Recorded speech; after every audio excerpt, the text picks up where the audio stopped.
Let's take a look at the first 9 weeks of Math 7.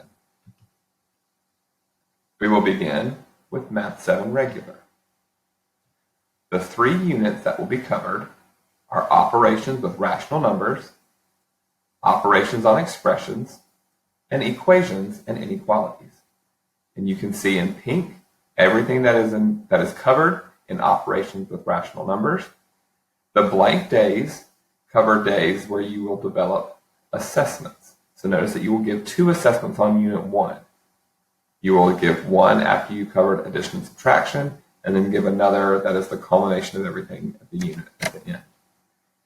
For Unit 2, operations on expressions, notice that you're talking about like terms, using manipulatives, looking at equivalent expressions, and applying those. And then students will begin to solve equations using manipulatives and models, and then algebraically with Unit 3. That last week of flex/testing is designed because many of your districts require, or many of your schools may require, you to give specific tests at the end of the 9 weeks, so that week has been built in with some flexibility in the course.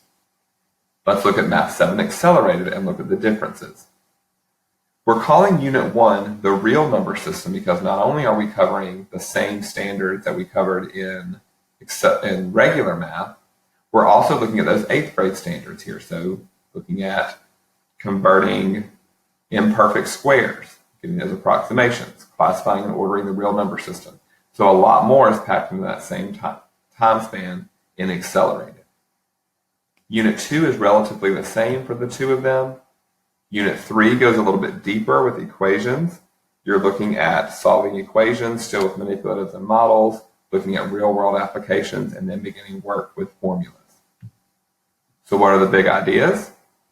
Those old 8th grade standards in Accelerated start in the first unit, so right out of the gate.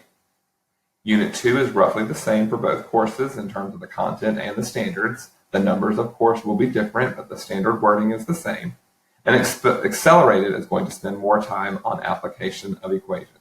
So these are the things that you should cover with your students in the first 9 weeks.